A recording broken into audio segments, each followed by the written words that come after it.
This is the third attempt in making the same video. I hope this time it will work.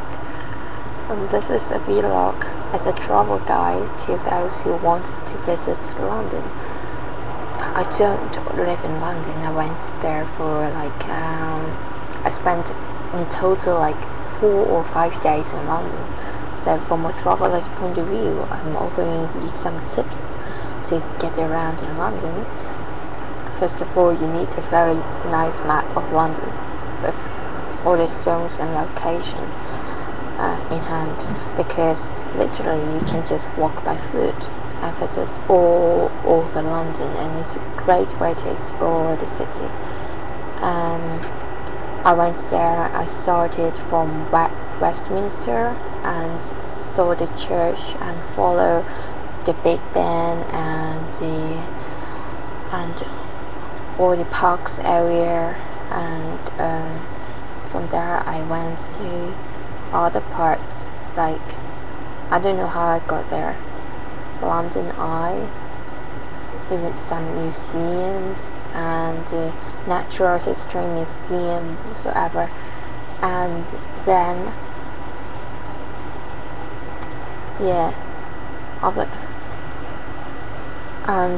I went to Covent Garden and stuff, as I mentioned in the first video. Anyway, the point is, it's highly recommended and highly feasible to walk around, to explore the city by foot. Wear waterproof shoes. It was a disaster. I walked around in soaky shoes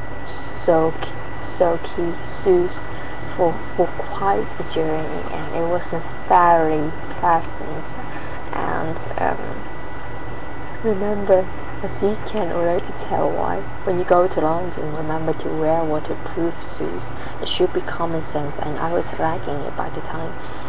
And the Oyster card is great value to get an Oyster card. It's cheaper to get an Oyster card compared with the tickets you buy from a vending machine. No matter what the combination you go around, you know, on the with the vending machine, or it's gonna cost you more than the Oyster card, and you can do a refund when you finish your travel in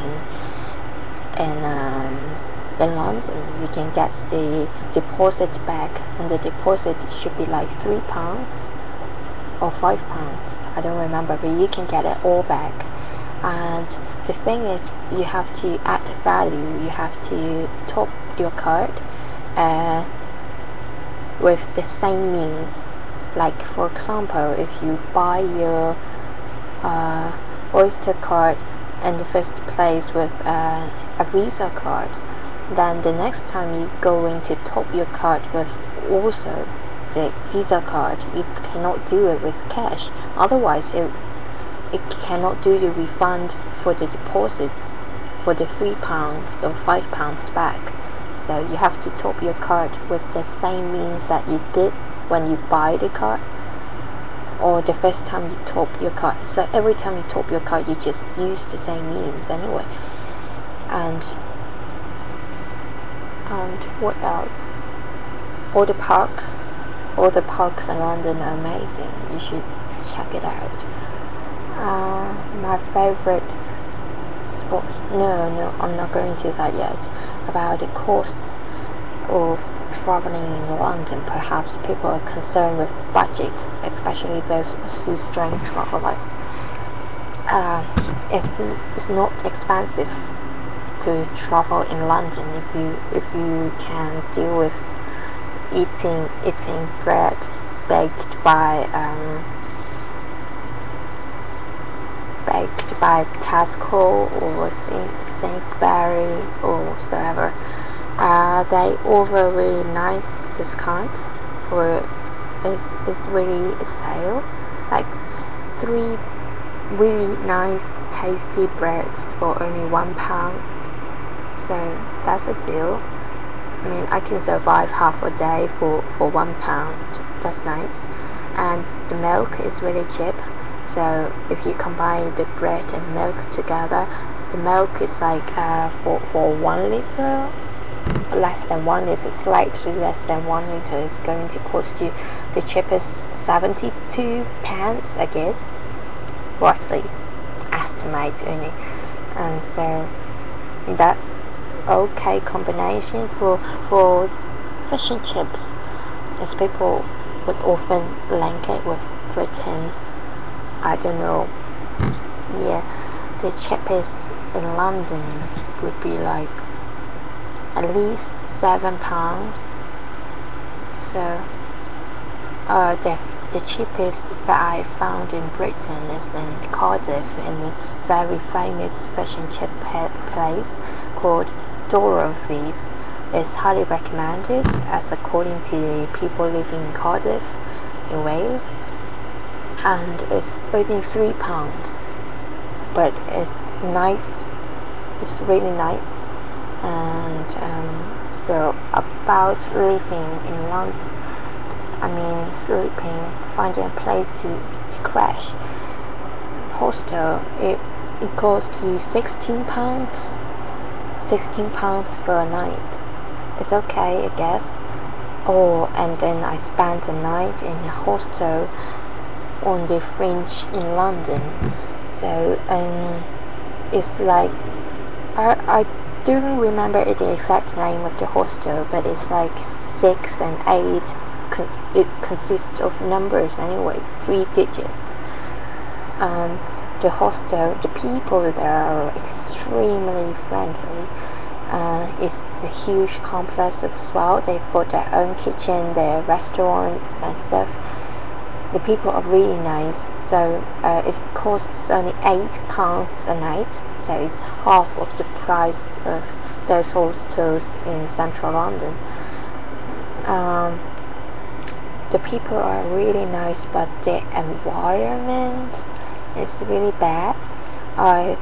I found bugs on my bed sheet,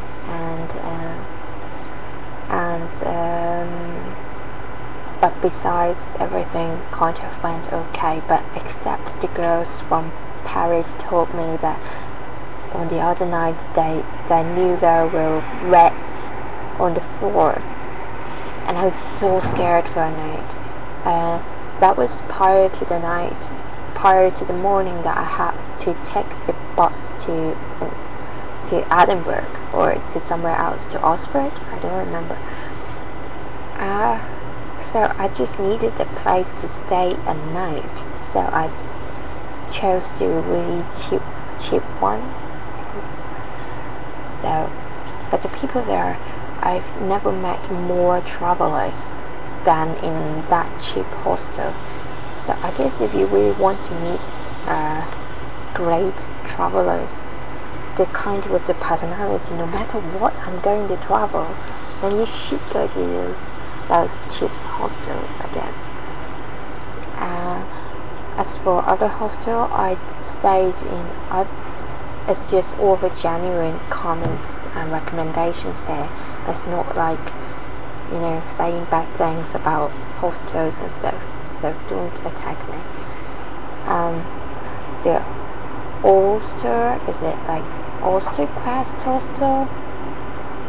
I don't think the people there are friendly. I stayed there for 2 days, yeah, but the staff there were kind of mean, and if you're like a few minutes late, you don't get your breakfast anymore. And they gave you the mean look if you peep around the kitchen. And you don't meet many people as well, because I don't know, there were just not so many people there in the hostel. And so all the recommendations I can offer when you get around London. So yeah.